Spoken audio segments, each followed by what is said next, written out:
जैसे कि आप जानते हैं कि 19 तारीख को सुप्रीम कोर्ट ने कि 19 तारीख को सुप्रीम कोर्ट ऑफ पाकिस्तान ने ये तजवीज़ दी थी, हुक्म नहीं, तजवीज़ दी थी कि सियासी जमातें बैठकर गुफ्त शुनीद से कोई रास्ता निकाल सकती हैं तो उन्हें एतराज़ ना होगा और वो मिल बैठकर कोई वे फॉरवर्ड पर या किसी सोल्यूशन पर पहुंच सकते हैं तो बिल्कुल वक्त ले लें। उस सोच को, उस मुस्बत सोच को सामने रखते हुए पाकिस्तान तहरीक इंसाफ ने वहाँ अपनी आमादगी का इजहार भी किया और एक 3 रुकनी कमेटी मज़ाकराती अमल के लिए तश्कील दी इमरान खान साहब ने, जिसमें फवाद चौधरी साहब, जिसमें सेनेटर अली ज़फ़र साहब और मैं, हम तीनों उसके रुकन मुंतखब हुए और हमें ये ज़िम्मेदारी सौंपी गई कि हम PDM अलायंस के साथ गुफ्तगू को आगे बढ़ाएं।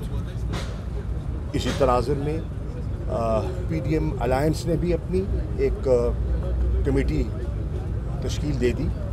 उस कमेटी में तकरीबन उनकी सब जमातें आबादा थी, मां सिवाय JUI फजल रहमान साहब और उनके जो PTM के सदर हैं वो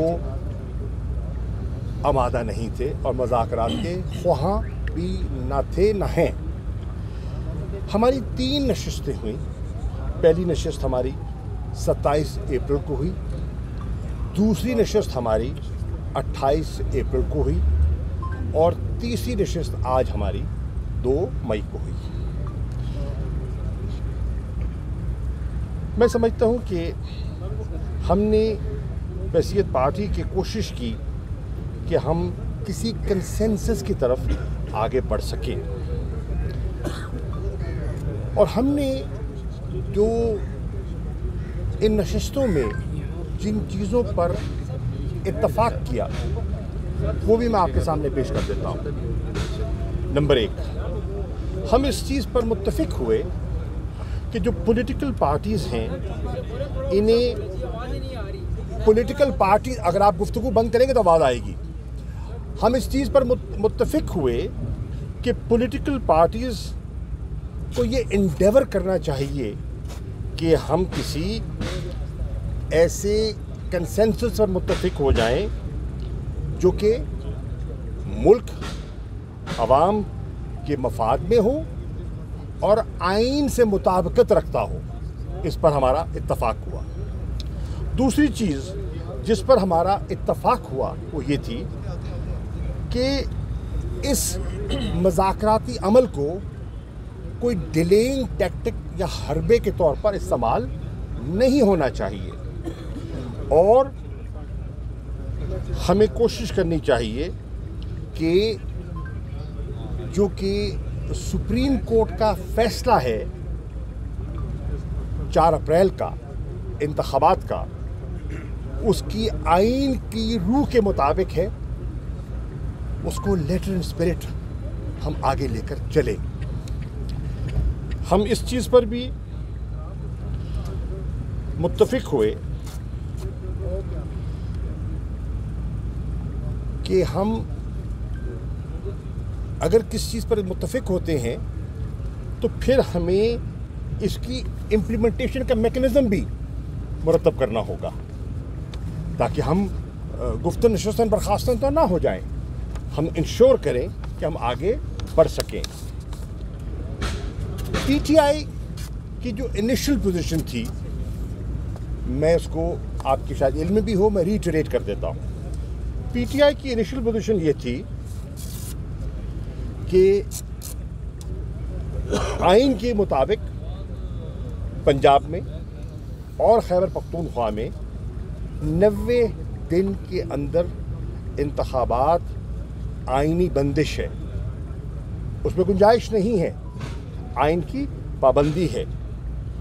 इसलिए हम 14 मई के इंतखाबात पर मुतमईन हैं और हम चाहते हैं कि 14 मई को मुल्क में इंतखाबात हो जाएं पंजाब के, और फिर उसके बाद खैबर पख्तूनख्वा का अमल भी है, वो भी अपने मंतकी अंजाम को पहुंचे।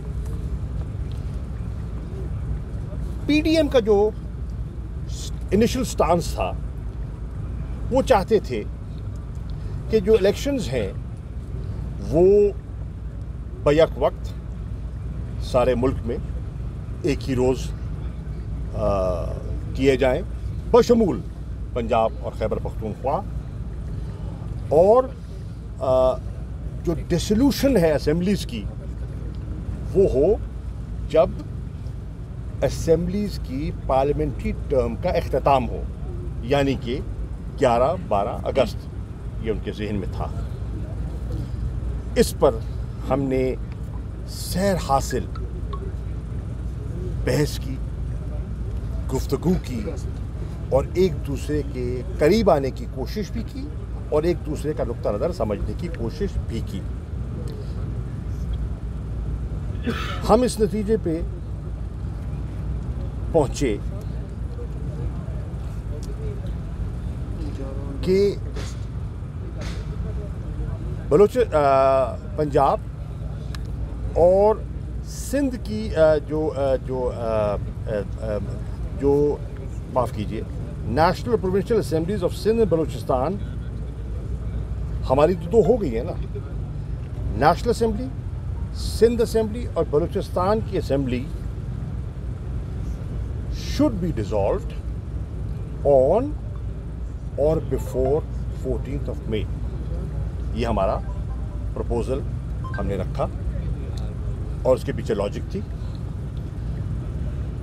हम इस बात पर हमने कहा कि जब ये हो जाए तो